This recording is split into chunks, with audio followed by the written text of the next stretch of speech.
आनंद भदौरिया जी। धन्यवाद सभापति महोदय। मैं सदन में श्री शफी परम्बिल द्वारा 26 जुलाई 2024 को पेश किए गए इस महत्वपूर्ण प्रस्ताव पर चर्चा करने के लिए खड़ा हुआ हूं। ये प्रस्ताव देश में हवाई किराए के अनियंत्रित और अत्यधिक बढ़ते दामों पर रोक लगाने की मांग करता है। विशेषकर जो इस देश का आम आदमी है, जो प्रवासी मजदूर हैं, उनके हित में जो प्रवासी मजदूर विदेश में रह करके अपने देश की अर्थव्यवस्था में योगदान कर रहा है, ये उनके किराए से जुड़ा हुआ प्रस्ताव है। सभापति जी, कहां तो तय था चरागां हर एक घर के लिए, कहां चिराग मयस्सर नहीं शहर के लिए। सभापति जी, हमने भारतीय जनता पार्टी के तमाम नेताओं और स्वयं माननीय प्रधानमंत्री जी के भाषण में सुना है कि भारतीय जनता पार्टी की हुकूमत हवाई चप्पल वालों को हवाई यात्रा कराना चाहती है, लेकिन यह नारा भी अन्य नारों की तरह ही हवाई साबित हुआ। सबका साथ सबका विश्वास, सबका साथ सबका विकास, सबका विश्वास, कहीं ना कहीं सबका साथ लेकिन अपनों का विकास, इसीलिए टूटा विश्वास। सभापति जी, मैं पूर्व उड्डयन मंत्री जी को सुन रहा था, ऐसा लग रहा था कि जैसे समुद्र मंथन होगा तो कोई अमृत निकलेगा। उन्होंने लंबा चौड़ा जो भाषण दिया, कहीं ना कहीं ऐसा लगा जैसे खोदा पहाड़ निकली चुहिया। उनके भाषण में एयरलाइंस कंपनियों की चिंता तो थी, लेकिन आम आदमी का जो किराया बढ़ रहा है उसकी चिंता उनके भाषण में नजर नहीं आई। उन्होंने कहा कि कई एयरलाइंस की कंपनियां बंद हो रही हैं। सभापति जी, देश के उद्योगपति जो देश का पैसा लेकर के, गरीबों किसानों का पैसा इस देश से लूट करके विदेश चले गए, वो देश का पैसा लूट करके विदेश चले गए, इसलिए कई एयरलाइंस कंपनियां बंद हुई। घाटे की वजह से एयरलाइंस कंपनियां नहीं बंद हुई। सभापति जी, भारतीय जनता पार्टी का एक और नारा है आपदा में अवसर का। सभापति जी, आपदा में अवसर हमने नारा सुना था, लेकिन इन्होंने तो गंगा मैया के स्नान में, महाकुंभ में भी अवसर तलाश लिया। सनातन की बात बहुत बड़ी बड़ी करते हैं, और जब कभी महाकुंभ की बात होती है तो आदरणीय निशिकांत दुबे जी खड़े होकर के इधर इशारा करते हैं कि जैसे सनातन का पेटेंट केवल उन्हीं के पास है और हम सारे सनातन के द्रोही इधर बैठे हुए हैं। क्या किया आपने? विदेश जाना तो सस्ता था, लेकिन दिल्ली से प्रयागराज जाना महंगा था। बड़े बड़े उद्योगपति तो अपने चार्टर प्लेन से प्रयागराज चले गए, संगम पर उतर गए, स्नान कराए, लेकिन आम आदमी अगर हवाई जहाज से प्रयागराज जाना चाहता था तो नहीं जा पाया। इतना महंगा किराया था। हम लोग भी, जो हमें भी सांसदों को एयर टिकट मिलता है, सभापति जी, मैं दिल की बात कहना चाहता हूं आपसे। कहां सभापति जी? प्रयागराज। जी गया था। सभापति जी, मैं दिल से कहना चाहता हूं, जो सांसदों को सुविधा मिलती है एयर टिकट की, जब एयर फेयर देखते हैं, हालांकि वो पैसा हम लोगों को नहीं देना होता है, सरकार भुगतान करती है, लेकिन कहीं ना कहीं मैं सच कह रहा हूं आपसे, हवाई जहाज का किराया इतना ज्यादा देख करके हवाई जहाज से यात्रा अभी तक एक बार छोड़ करके हम लोगों ने नहीं की। रेल में बैठ करके हम लोग दिल्ली आ जाते। आसमान छू रही हैं कीमतें। क्या बीएसएफ का किराया, बीएसएफ की जो सुरक्षा का जो सीआईएसएफ केंद्रीय सुरक्षा बल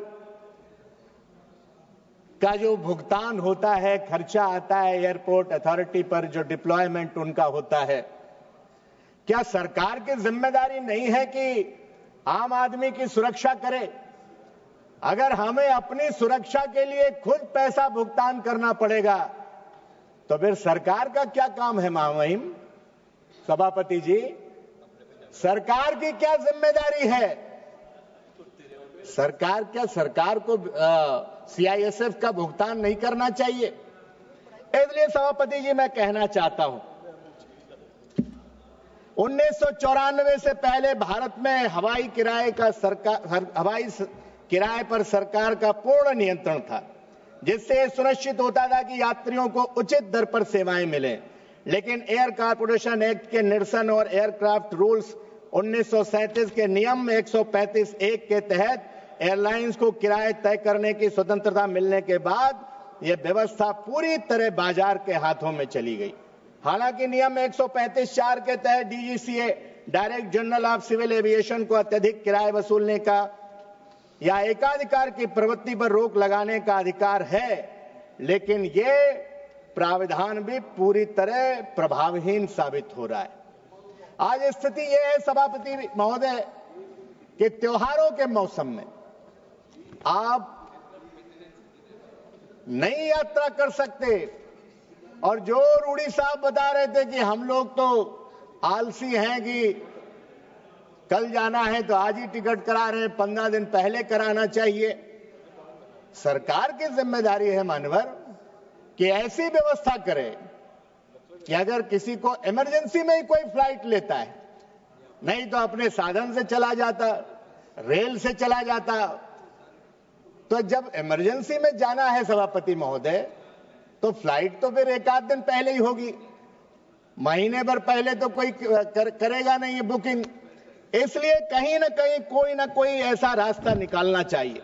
और जो प्रवासी मजदूर हैं, प्रवासी मजदूर वो तो साल में एक ही बार अपने घर आते हैं सभापति महोदय, और फिर उनको इतनी ज्यादा टिकट के किराए की वजह से उनके साल भर की कहीं ना कहीं कमाई भी चली जाती।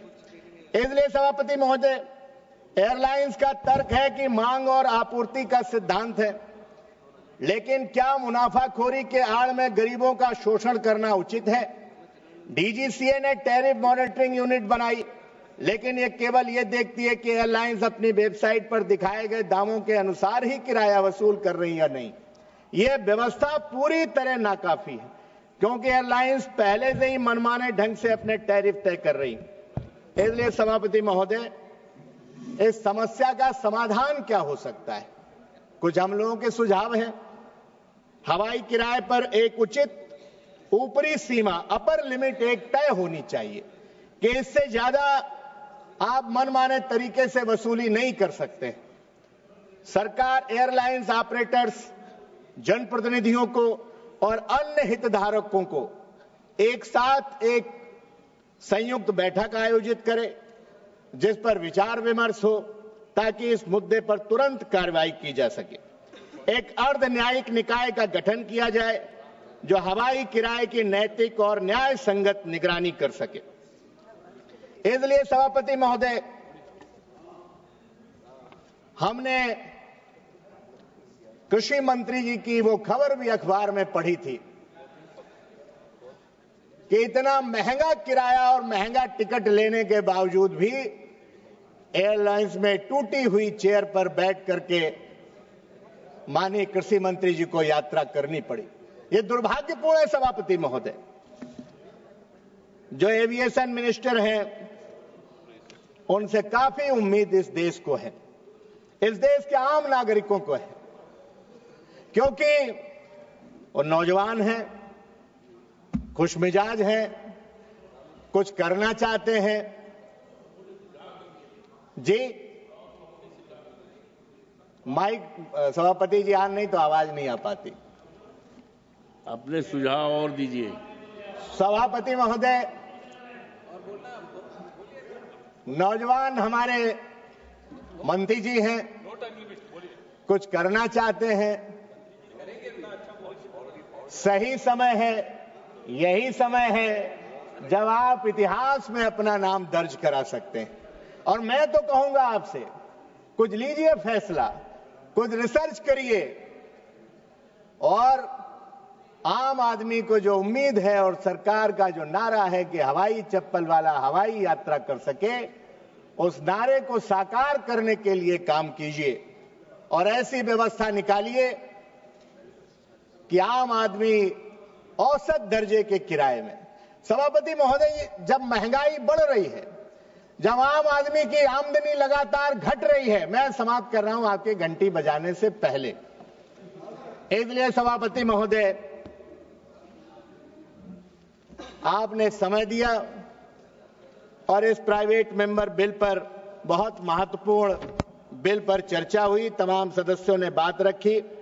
मैं सरकार से आग्रह करता हूं कि इस प्रस्ताव पर गंभीरता से विचार करे और एक ऐसी नीति बनाए जो एयरलाइंस के व्यावसायिक हितों और यात्रियों की सुविधा के बीच एक संतुलन बनाने का काम करे और आम आदमी को यात्रा करने में, हवाई यात्रा करने में आसानी हो सके, सुलभ हो सके। आपने समय दिया, आपका बहुत बहुत धन्यवाद।